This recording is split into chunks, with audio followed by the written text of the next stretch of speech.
Once in a blue moon, a new character is added to the main cast of the Mario games. Sunshine gave us Bowser Jr., who has become a mainstay. Galaxy introduced Rosalina, who needed a little time but then also became a recurring character, and the winner of Odyssey's success has seemed to be Pauline. More and more recent spin-off titles on the Switch have started to include her as a playable option, which is super fun, the more the merrier, but we mustn't overlook the path Pauline had to take to get here. I mean, it is literally impossible for an older Mario character than Pauline to join the main cast. That's how far back her debut goes.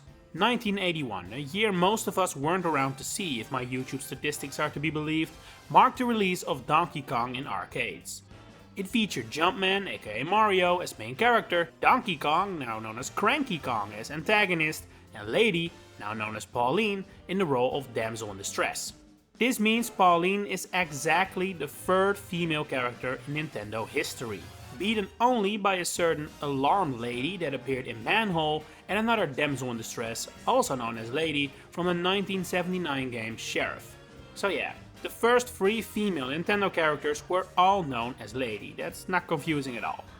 Anyway, the lady we're looking at in this video had quite a different design from what would eventually become Pauline's main look, although the striking red dress has been ever present. She however was depicted as being a blonde during her early days, with darker hair probably ruled out since it would disappear against the black background of the game. While the original Donkey Kong is of course not exactly a narrative masterpiece, there is a bit of story to accompany the gameplay. Donkey Kong is the pet of Mario, who is Pauline's boyfriend. For unexplained reasons, DK snaps and kidnaps Pauline, climbing up on a building with Mario in hot pursuit. While this is probably the part of the story you're familiar with, especially since it's just literally the famous climax of the movie King Kong, one detail I never realized is that the reason parasols, bags and other similar items appear as collectibles is because Pauline had them on her person but dropped them following Donkey Kong's attack. While in the modern day, a huge part of Pauline's character is her voice, with her rendition of Jump Up Superstar being one of the Mario series' most popular songs, she was actually originally supposed to be the first ever Mario character to receive voice acting. Left in the original game's code are 2 voice lines, one saying nice and the other help, but both were cut because game director Shigeru Miyamoto thought they were hard to understand. Here, take a listen. I can definitely see where he's coming from, personally. I'm not sure if I would know what he was saying if I had it known beforehand. And so, Pauline's lines were cut, and Donkey Kong's grunts instead became the first case of voice acting in the Mario series. Although, I keep calling her Pauline, but at the time she was still known as Lady. It wasn't until 2 years after the worldwide success of Donkey Kong that Lady would receive an actual name. And it was in quite an unexpected place. An activity book, which is basically like a book for kids filled with little games, puzzles and drawings. The official Donkey Kong activity book retells the story of the game, but adds 2 details that have surprisingly enough stuck around until the modern day. First is the name, of course, Pauline. While you may think the hired creators of the book picked it, that's actually not the case. Nintendo of America decided it themselves. Pauline is named after the wife of Nintendo of America warehouse manager and later top executive Don James, whose name was Polly. The president of the American branch at the time, Minoru Arakawa, had misunderstood though and believed her name to be Pauline, leading to the character's name. Another detail from the activity book, which may very well truly be a creation of the people at publisher Modern Promotions, is that in this version of the story, Pauline is a singer in an amusement park. It's roughly 35 years before you would see another microphone in her hand, but even this early on, she was seen as a musician. So by now we have her modern name, voice acting and love for music, but her design is still not exactly what we know her as. And not only that, while Mario and Donkey Kong were off having new adventures and selling millions of games, Pauline found herself replaced with a blonde princess from the Mushroom Kingdom. It took another 10 years for Pauline to reappear, when the original Donkey Kong got a re-release on Game Boy in 1994. Probably to distance her from Peach, Pauline received a redesign for this game, giving her dark brown hair, prominent red lipstick, big earrings, black stilettos and a striking red dress, or in short, the design she has had ever since. This game also changes the setting of the original story from, I guess, the real world to the Mushroom Kingdom, confirming Pauline does still exist within the same world, although it doesn't appear she has been living the greatest of lives. In the game's manual, it is mentioned Pauline doesn't mind being kidnapped by DK, since her regular life is pretty dull. I respect the honesty. Following this return and redesign, things would once again get very quiet for another 12 years. But in 2006, on the GBA, Pauline would finally make her second appearance in a video game ever. Mario vs. Donkey Kong 2 March of the Minis shows Pauline and Mario split up amicably, because as they are now friends, as the manual makes sure we know, she is invited as a guest to the opening of his Mario toy company. DK is also present and figures, she's single, I'm single, let's give this a shot.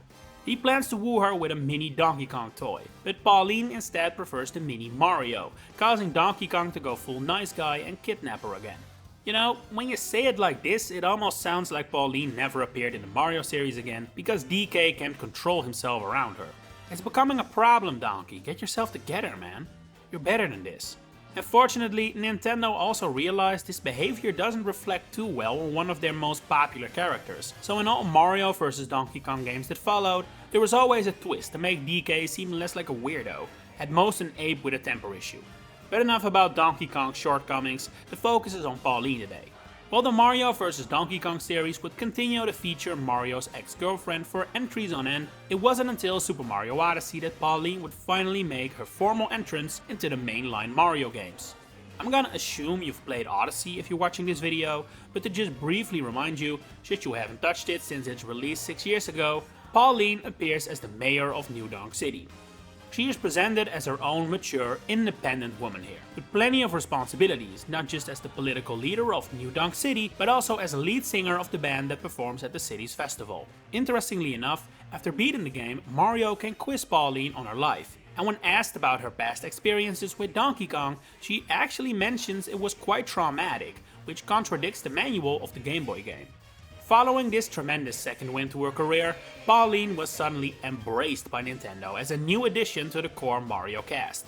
About 5 months after Odyssey, she was added to Mario Tennis Aces via an update, with a look that appears to be more based on the Mario vs. Donkey Kong series rather than Odyssey, although the difference is nothing too big. Later that same year, Pauline was included in Mario Kart Tour's first tour, meaning she was effectively on the base roster of the game, I guess you could say. 2 years later, she'd also be available in the newest entry in the Mario Golf series, Super Rush, and in 2022, she was added via an update to Mario Strikers Battle League. 2023 would be another good year for Pauline, as she would not only be included in the final wave of the Booster Course Pass to bring her to one of the Mario series' most popular games ever, Mario Kart 8 Deluxe, she was also included in the Mario movie. Sure, her role isn't massive, she is the mayor of New York City, but still it's more screen time than Yoshi, Wario, Rosalina and Daisy, so it's a big moment for her. And now, with Super Mario Party Jamboree, there is another Mario spin-off series she can cross off the list. It has been an unbelievable journey for her, and her fans, requiring a ton of patience. But now, almost 40 years after her debut, it seems she has finally hit the big time. While we still must be a little careful, I think things are looking very well for her in the future. I mean, Piantas, for example, also got a very big push in the GameCube days, but were shoved aside following the transition to the Wii. So we'll have to wait and see whether this love remains when we're out of the Odyssey era, but I feel confident in saying the Mario series has found another Rosalina. Pauline is popular, recognizable and iconic, and it's not like the Mario series is drowning in female characters either, so I'm not too worried personally. But most of all, I really want her to succeed. While I'm of course fully aware this is a completely fictional character we're talking about, there is something beautiful about Pauline's story. She's an icon of gaming who, after years of collecting dust on the pages of history books, finally managed to beat the odds and reclaim her spot between the greats. And who knows, maybe next time she brings another banger of a tune along. What do you think of the rebirth of Pauline? Let me know in the comments below. If you enjoyed this video, please consider giving it a like and subscribing to the channel to stay updated on all my future Mario content coming up. For now, thanks for watching and enjoy the rest of your day.